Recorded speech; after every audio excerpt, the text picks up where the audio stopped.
I bring you tonight a Cree story. It was taught to me by Ron Evans, and I tell it tonight at his request. Once, long ago, there lived an old man and an old woman who were bent and white-haired with the snows of many winters. And they lived in that far north country where the winter nights are endless and the snow lies deep. And one winter, the white giant came with a vengeance they had never known before. The winter winds howled, and the snow grew deeper and deeper. And one by one, all of the animals began moving away to the south to escape those howling winds and that endless snow. And finally, though the old man went hunting every day, soon the house was empty, and he and the old woman began to starve. After 3 days with nothing to eat, the old man and woman woke up one morning, and there was just enough wood left to build one good hot fire.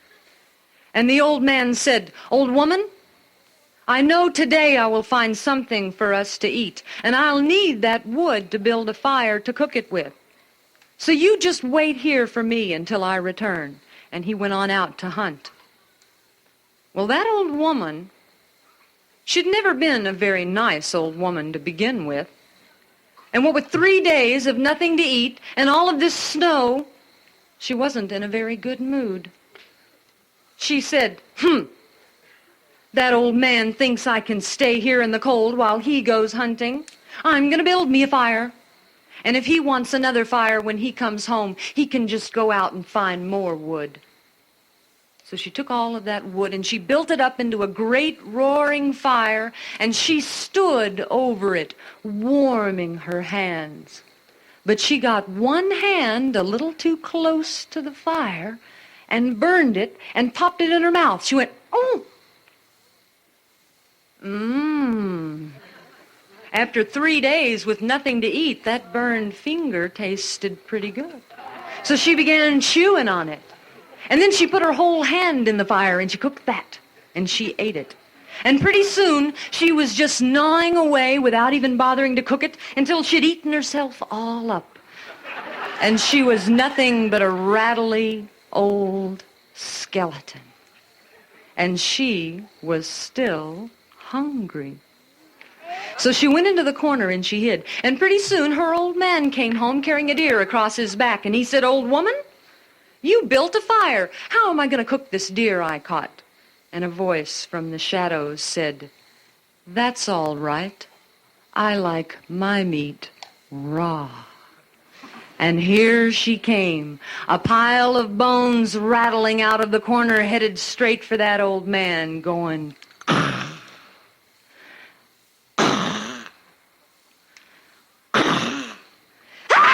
That old man screamed and began to run. But that old skeleton was right behind him, and he was an old man, and he couldn't run very fast or very far, and all the time coming right behind him were the bones rattling of that skeleton. Until finally, he came to a place where a canyon stretched deep below and a river went by, and it was too far to jump across, and he just knew that skeleton would have to eat him up. But there was a house on the edge of that cliff and a little old magic woman living there. And that old man ran up to that magic woman and said, "Can you help me? There's a skeleton chasing me." And the little magic woman said, "First, you have to pick me some berries and chop me some firewood." Well, he knew he didn't have very much time, so he picked those berries just as fast as he could, and he chopped that wood just as fast as he could, and that little old magic woman stood on the edge of that cliff and said some magic words and fell, and her body stretched and grew until it was a bridge that reached to the other side of that cliff. And the old man very carefully stepped across her back to the other side, and then she drew up and shrank back to normal. And just at that moment, here came that skeleton, bones just a-rattling. And she saw that old man on the other side of the cliff, and she saw that little magic woman, and she said, "You get me across to that old man." And the little magic woman said, "First, you have to pick me some berries and chop me some firewood." But the skeleton said, I don't have time to pick your berries or chop your wood. You get me across to that old man or I'll eat you. Well, that little magic woman stood at the edge of the cliff and said those magic words, and her body began to stretch, and the old man said, she's helping that skeleton get over here to me. And he knew that he was dead because he could not run another step. And when the little magic woman was abridged to the other side, the skeleton began walking across her back. And as she reached the middle of her back, the old woman called, now I'm making my back all loose and flimsy. She began to sway and flop her body around, and the skeleton lost its balance and toppled all the way down to the bottom of the cliff and broke into a pile of bones. Now that little old man lived there at the edge of the cliff with the little old magic woman.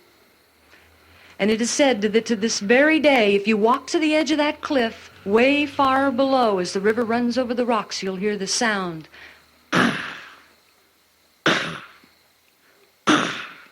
And it's said that it's the bones of that old woman trying to pull themselves back together and find a way to get up to the top of that cliff.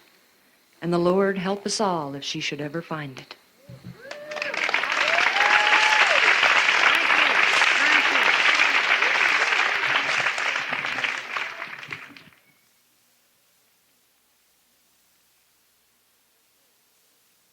The Ghoul. The gruesome ghoul, the grisly ghoul, without the slightest noise, waits patiently beside the school to feast on girls and boys. He lunges fiercely through the air as they come out to play, Then grabs a couple by the hair and drags them far away. He cracks their bones and snaps their backs and squeezes out their lungs. He chews their thumbs like candy snacks and pulls apart their tongues. He slices their stomachs and bites their hearts and tears their flesh to shreds. He swallows their toes like toasted tarts and gobbles down their heads. Fingers, elbows, hands and knees and legs and arms and feet, he eats them with delight and ease, for every part's a treat.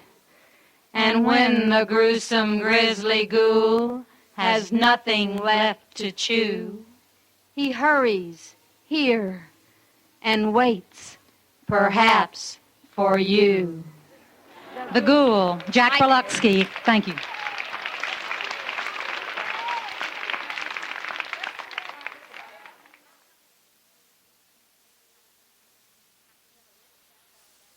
Near the little South Alabama town of Newton, way out in the woods, not near a house, not near a path, there's a hole, and you can fill that hole with dirt or trash or leaves and go away and come back, and you find that hole swept out clean.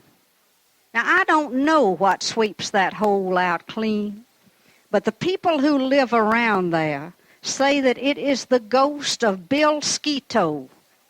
Bill Skeeto was a Methodist preacher. He lived down in South Alabama in the 1850s and served a circuit of 5 Methodist churches. And when the war between the states came, Bill Skeeto was drafted into the Confederate Army. He was sent to Virginia with his unit to fight, and it was while he was in Virginia that he got word that his wife was very ill back down at Newton.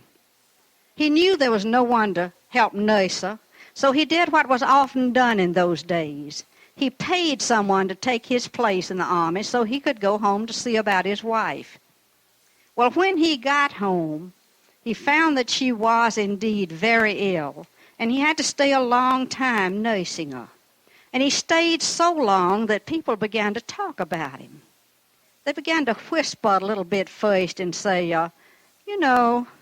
seems to me Miss Skeeto's well enough for Brother Skeeto to go back and join his unit.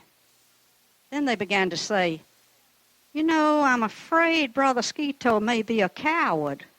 Looks like to me he's scared to fight. And then they began to say the worst thing that could be said about an able-bodied man in the South in 1864. They began to say, Bill Skeeto has deserted from the Confederate Army. He's a deserter. He's a deserter. And that rumor spread all through the communities down there until it reached the ears of a man named Captain Berea. And Captain Berea was in charge of the Home Guard, and it was his duty to keep law and order and to see that no Confederate deserters were allowed there, and he took his duties very seriously. And Captain Berea said, well, if he has deserted, we will give him the proper punishment. So one morning, Bill Skeeto had been into Newton to get some medicine for his wife. And he was walking home through the woods carrying this bottle of medicine when a man whom he knew very well stopped him in the path and said, Good morning, Brother Skeeto. I hope you're feeling well. Well, nobody had been friendly to him in a long time, and this pleased Bill Skeeto, and he stopped to talk to this friend. And the friend said, I do hope your good wife is getting better. And then Bill Skeeto really was pleased because nobody had even inquired about his wife in weeks. And he began to tell this man how his wife was, when all of a sudden out from the bushes behind him there jumped 5 men, and they grabbed Bill Skeeto and they tied his hands behind his back, and they tied his feet together and they threw him down there in that dirt, and they began to kick him and curse him and abuse him and say, Bill Skeeto, you're a deserter and we're going to hang you. Bill Skeeto said, but I'm not a deserter. I paid somebody to take my place in the army, and I'm going back just as soon as my wife is able for me to leave her. And if you hang me here, you will never forget this spot. But they wouldn't listen to him. And they threw him in the back of a buggy. And in that buggy, there was a long, thick rope. And there was a noose in one end of that rope. And they slipped that rope over Bill Skeeto's head and around his neck. They threw the other end over a big oak tree limb and they tied it tight. And then they said, Bill Skeeto, is there anything you want to say before you die? And Bill Skeeto said again, I'm innocent. And if you hang me here, you will never forget this spot. And then he began to pray for those men who were going to take his life. He knew them all. And he looked into the face of each man and called him by name as he asked God to forgive him. And that was more than their consciences could bear. And one of them reached down quickly and he picked up a stick and he hit the horse a lick with that stick, and that horse bolted, and it should have jerked Bill Skeeto out of that buggy and killed him. But they had forgotten how tall Bill Skeeto was. And his toes touched the ground, just enough to keep that noose from tightening around his neck. But in that group of men, there was a man named George Eccles who was crippled. And George Eccles took his crutch, and he used it like a shovel to dig a hole under Bill Skeeto's feet so that his toes could not touch the ground. And then that noose tightened around his neck, and he died there in the woods that November day. They say those men got in the buggy and they rode to the Skeeto house, and they stopped at the front gate, and one of them called out, Miss Skeeto, if you want your husband, he's hanging from that oak tree down near the river. And they say Miss Skeeto got up out of her sick bed, and she had to walk 5 miles before she could find anybody who would go with her to cut her husband's body down and prepare it for burial. And they laid him out first in a cotton house that was close by, and then they buried him at the Mount Carmel Methodist Cemetery. And you can see his grave there today in that sandy, windswept cemetery. An impressive granite marker with his name and the date of his birth and the date of his death. And if you know somebody in Newton, they will take you out into the woods and show you the spot where Bill Skeeto was hanged, because that hole that was dug by the crutch of a cripple 118 years ago is still right there. and you can fill it with whatever you would like to fill it with, and go away and come back and find that the ghost of Bill Skeeto has swept that hole out clean. Thank you.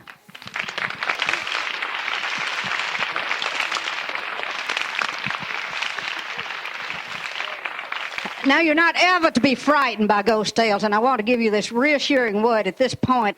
If you feel uneasy when you go to bed at night, this is straight from our Southern folklore. If you will put your shoes under the edge of your bed with one toe pointing toward the wall and one toe in the opposite direction, you will be safe all night long. You will never be afraid of anything. You can go right to sleep no matter what kind of scary thing you read or hear or see. So remember that.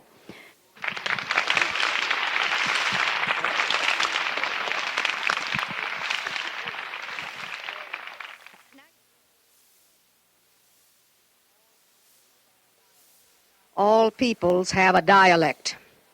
I bring you a very old dialect in the story of a very wicked man, dead Aaron. Aaron Kelly dead. So they bury him. Fare you well, Aaron Kelly. They sitting around that night round the fire, hoping the dead deceased is where they know he ain't got one earthly chance of going. And his widow says, I hopes the dead deceased. It's where I expects he ain't. When in walks Aaron Kelly looking dusty, oh my lordy. And he take him a seat twixt the widow and the lead mourner. And Aaron Kelly say, what's this shit going on here? Look like y'all done lost me. Look like somebody dead. Who dead? She said, oh my Lord. Doggone woman, I asked you, who dead? Who dead? You dead. Me dead? How come? I don't feel dead a doggone bit. All right, she said. I don't care how who say who don't feel dead, who looks dead all right. And who better go on back to the grave where you belongs. Look here, Omen. Ain't going back to no grave till I feels dead. And that's that. So just stop all your argument. Ain't gonna be no argument. And so Aaron Kelly just sit there by the fire, warm in his hands and warm in his foot, and chilling off the room. And he said, look here, Omen, you say I'm dead. Ain't you gonna mourn for me? Mourn for who? How I gonna mourn for who and who ain't gone nowhere? I could mourn for who that easy. Now look here, Omen, you ain't treating me right. Ain't you kind of miss me? Miss who? How I gonna miss who? Who ain't gone nowhere? I could miss who that easy, I could. Now look here, Omen, when I married you, you promised to be a good wife for me, and you ain't giving me no proper attention. Ain't getting no proper attention. Ain't us done had a good funeral for ooh, and ain't us done had to find swimming over ooh, and ain't us done bury you. Who think us gonna bury you twice? Go ahead and quit your complaining. And Ann Kelly just sat there, warm in his hands and warm in his foot. And you know what? The insurance company won't pay no insurance because Aaron Kelly swear to God he ain't dead. And the family can't pay for no coffin. They ain't got no insurance money. And the undertaker, he gonna grab the coffin back because the dead deceased won't occupy the coffin. Oh, this the very devil to pay. And they present all these facts to Aaron. Aaron Kelly said, I don't care what you say.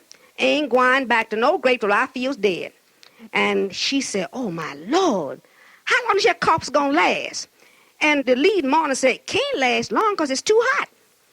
But despite the weather, the heat, the rain, Aaron Kelly lasts. They sat there by the fire, warm in their hands and warm in their foot and chilling off the room.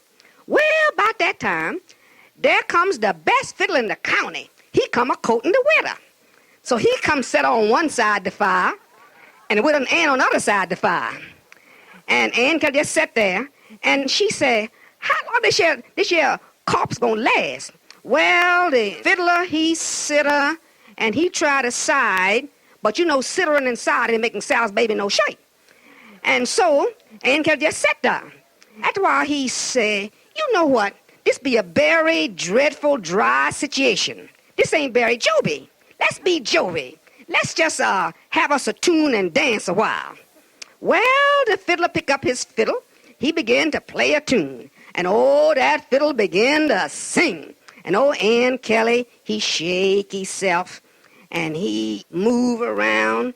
And he stretch himself. And he get up. And he take one step.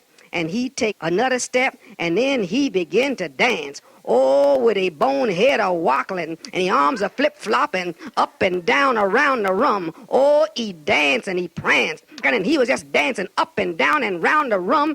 And the fiddler said, oh, my Lord, look at that. She said, play faster, man, play faster. And the fiddler played faster. And oh, Aaron Kelly danced up and down, and oh, his old bones are cracking, and his long knees are shacking, and he's a going up and down and around and around. And after a while, a piece of bone drop on the floor. Oh, my Lord, said the fiddler. Play more louder, says the widow. And then the old Aaron Kelly, he keep on a-dancing, and every time he moves, it creak, it crack, and up and back. Another bone drop off, and fiddler said, oh, my Lord. His hands are shaking, so she said, man, play faster, play faster. And he plays, and Aaron Kelly keep on a-dancing, and every time he move, another bone drop, a here a bone, there a bone, this away, that away. The bones keep a-drapping, and after a while, the bones just piling up there, nothing but an old rib cage, just a bouncing on the floor. And Aaron Kelly said, oh, ain't we having fun? And then the old fiddler said, look here, I don't like it. She said, play more louder, man, play more louder.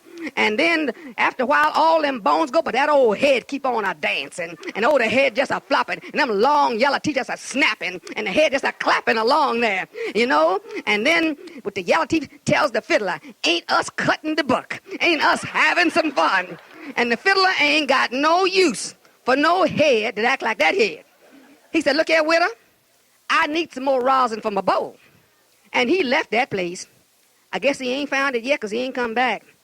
And the widow, she's a widow still. But this time, when old Aaron Kelly's all collapsed in the middle of the floor, they take his bones, take that casket, they lay him in crissy-crossy, you know. He can't tell what bone come first. And out of that, he ain't come back no more.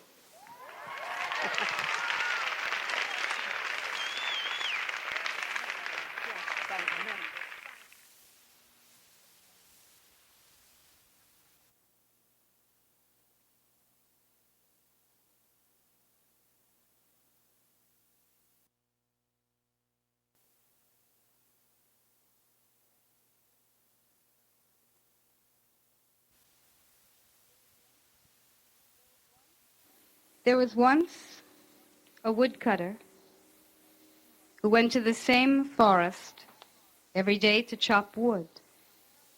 He used to chop long pieces of wood and tie them together, and he'd sell them in the market. He did the same things every single day. He walked down the same pathways. He knew all the trees and the small creatures. But one day, as he was walking, he heard a strange sound.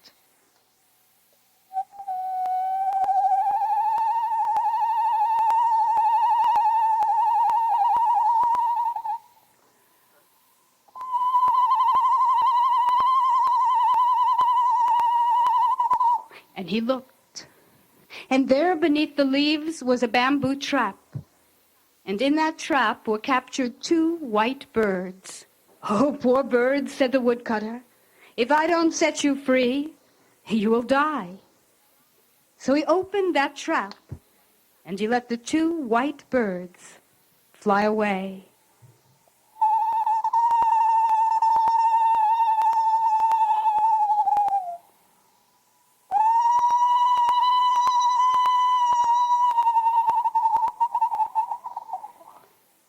And he went his way, and after some time, he forgot all about the birds. And 25 years passed. And the woodcutter got married, and he had 2 children, and they moved far away from that forest. Until one morning, he woke up, and he said to his wife, you know, I think I'd like to go back to that forest and remember the days when I used to chop wood. And she said, all right. But remember, come home before it's dark. Well, he went to the forest, and it was just as he remembered. There were the pathways and the trees, even the small creatures that he knew so well. He was comfortable, and he began to walk through the forest, and he walked until noon. He should have come to the other side of the trees. But the forest had grown so much bigger in those 25 years, so he just kept walking. And he walked, and he walked, until he realized late in the afternoon that he was lost. Well, he kept walking through the forest, but the trees were closer together. And he was cold and hungry, and it began to grow dark. Well, if I can't find my way out, I'll just sleep in the forest and I'll find my way home in the morning. But he kept going until it was too dark to walk, and then he lay down beneath a tree, when suddenly in the distance he saw the light of a house. Why, that's strange. No one used to live in this forest. I'll go and ask if I could have something to eat and spend the night. So he went to the door and he knocked on it. And the door opened.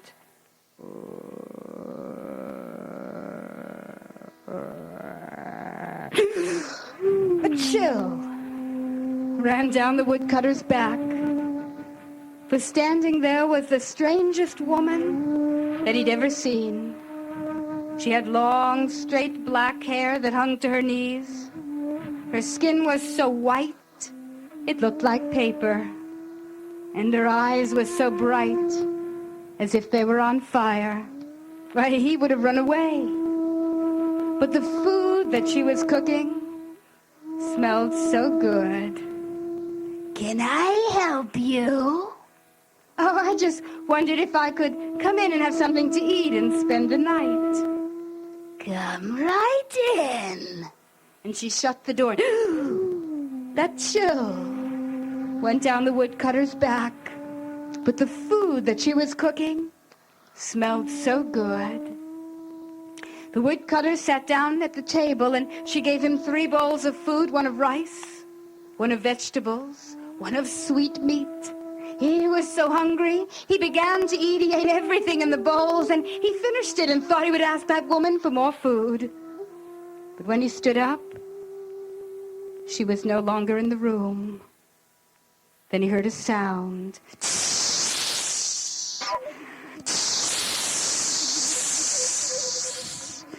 And there by his feet, curled up about itself 3 times, lay a thick, red snake. And it began to unwind and stand straight on its tail. And when it looked at the woodcutter, it had the face of that woman.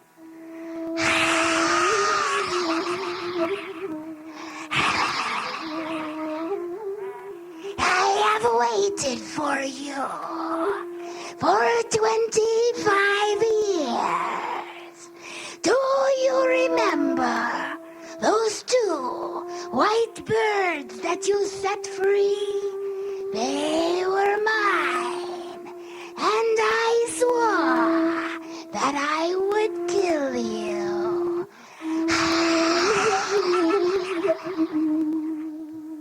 I never knew they were yours. I would never have set them free. No matter. By midnight tonight, I will swallow you.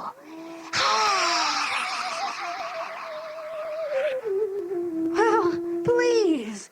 In every story that I've ever heard, there's always a way to save oneself. Isn't there something I could do? Why, yes.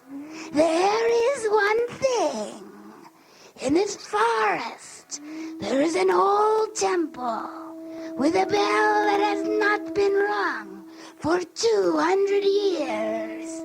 If you ring that bell 12 times before midnight, you can go free. But if you do not, I will kill you. Well, I think I'll just get out of here and find that temple as fast as I can. And the woodcutter went to the door. But the snake slid up the door and said, But you cannot leave this house. if I cannot leave the house, how can I ring the bell? Why, that is your problem.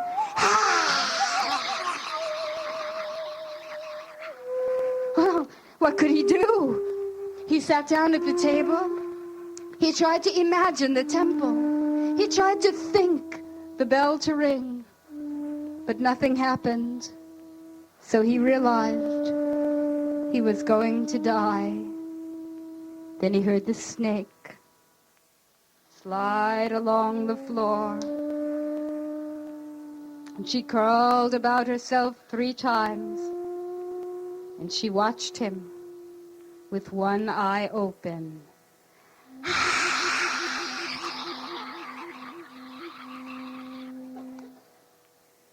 He thought of every day of his life. He thought of his children and his wife. And then he closed his eyes and waited to die.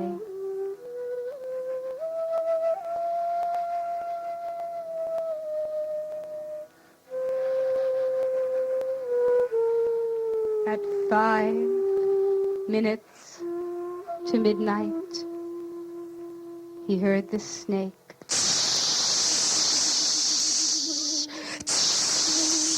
She began to unwind. And she slid along the floor. And she twisted up the leg of the table. And she opened her second eye and looked straight into the woodcutter's face.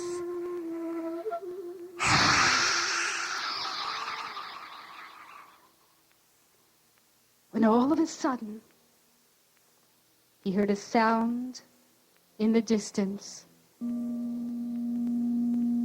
Then he heard it again. It was the bell. 3, 4, 5, 6, 7, 8, 9, 10, 11, 12.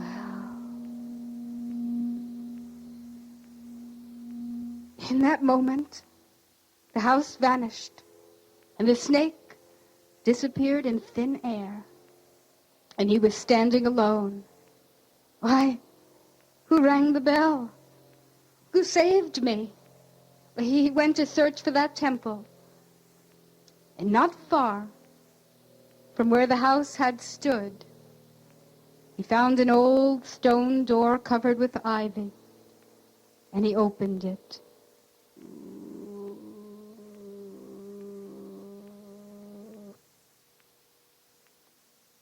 And there within was the temple, and there hung that old bell. He walked around and around, but there was no one there.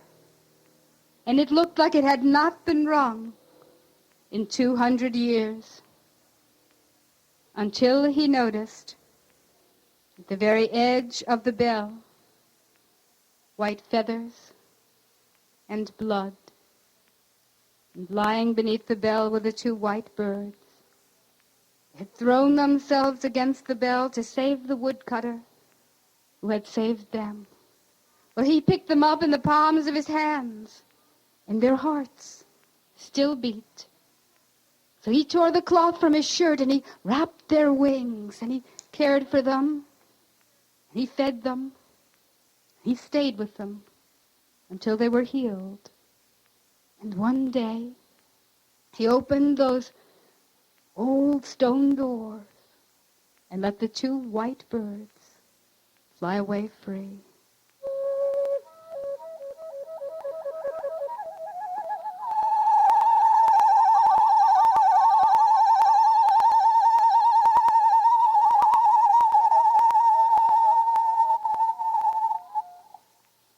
And the woodcutter went home, and he lived safely and happily ever after.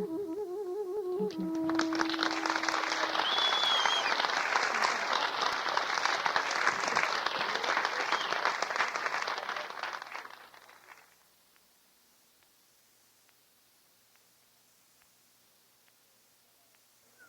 Many years ago and far away, there lived a man and his wife and their son. The man and woman were too old to work, and the young man worked as hard as he could to feed his parents. But the young man was not well. And every day he said to his father, how long must I work? And the old man would say, son, there will be something, a miracle one day that will happen, and you can come home and rest. One night, the old man watched the fire burn.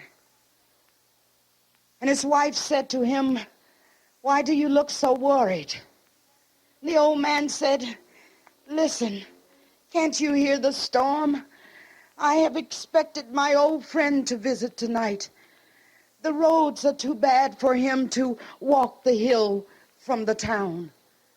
And just that moment, there was a knock upon the door. And the old woman rose and opened the door, and there, standing in the door, was the old man's friend, the sergeant major. Well, he said, woman, won't you kindly let me in? It's cold out here. Oh, come in, she said. She quickly ran to the kettle and poured a very hot cup for tea. The sergeant major quickly grabbed the cup to warm his hands and turned the cup to his lips.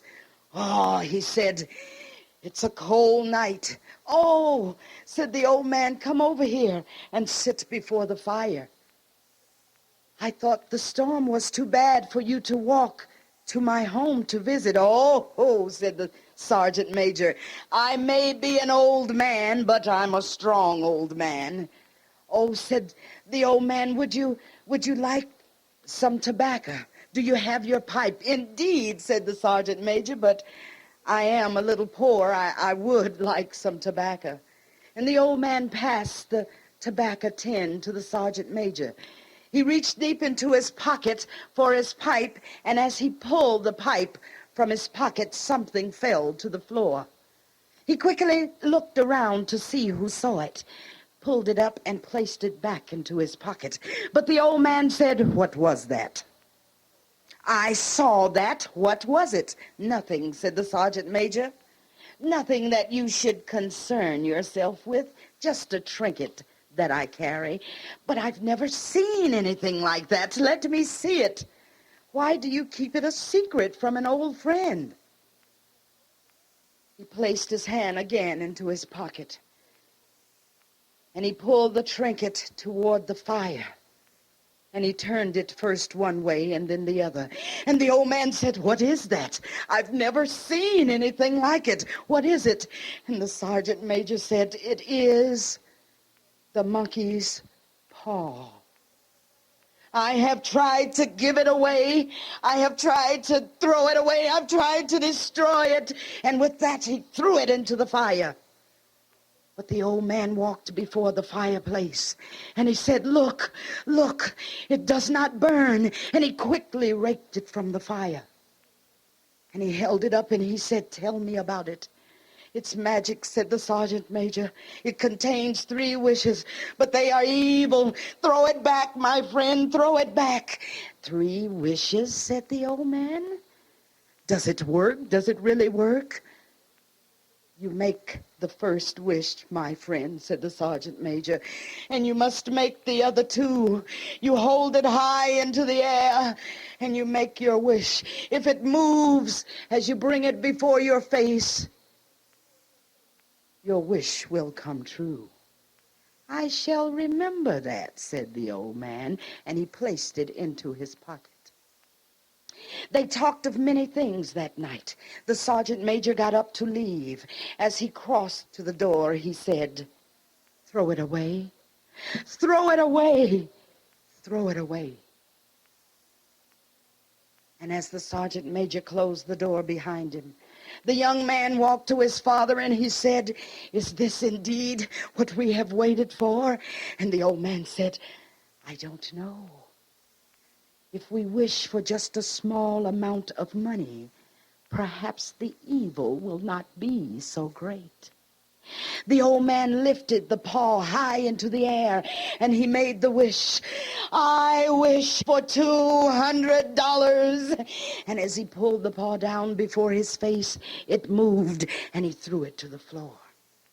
The next day, the young man once again got up and walked into the town to the sawmill, where he operated a huge saw. That afternoon, as the old woman placed the kettle, waiting for her son to come home, instead, as she looked through the window, she saw a stranger at her gate. And she said, "Old man, open the gate. We have a visitor." And the old man opened the gate and he said, "Come in. What is it? What business do you have?" "Oh," said the young man as he pulled his hat from his head, "I have news for you. There has been an accident. It's your son." And the old woman said, "My child, we tried to stop it. We tried. We told him to stop, but he walked into the saw at the mill. We could not stop him. It was as if by magic he is dead." And the old woman said, "My child, we could not be responsible for the accident, but we have taken a small purse to help you with the burial. Here is $200. And the next day, there was a funeral. And as they returned, the old woman said, "It was the paw. It was the paw that took my child away. Make it bring him back." "No," said the old man, "you do not know what you ask. Make it bring him back." And the old man obeyed. He lifted the paw high into the air. I wish that you would bring my child back from the grave." And as he brought it down before his face, it moved, and he threw it to the floor. And they waited. And on the other side of midnight, the candles had burned low, and the fire had gone out. And the old woman heard the screen door opening.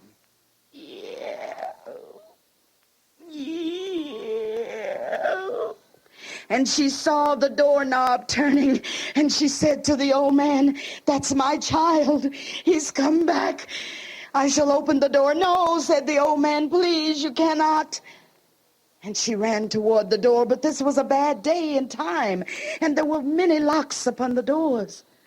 And the old woman started to pull the bolts from each lock.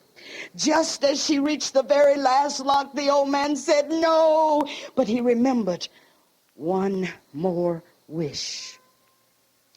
He fell to his knees in the darkness and he searched for the paw. And just as she reached the very last lock, he found the paw. And she placed her hand upon the doorknob. And the old man raised the paw high into the air and he said, "Go away, go away, go back into the grave." And she opened the door. But there was nobody there. But the gate at the end of the walkway moved up and back.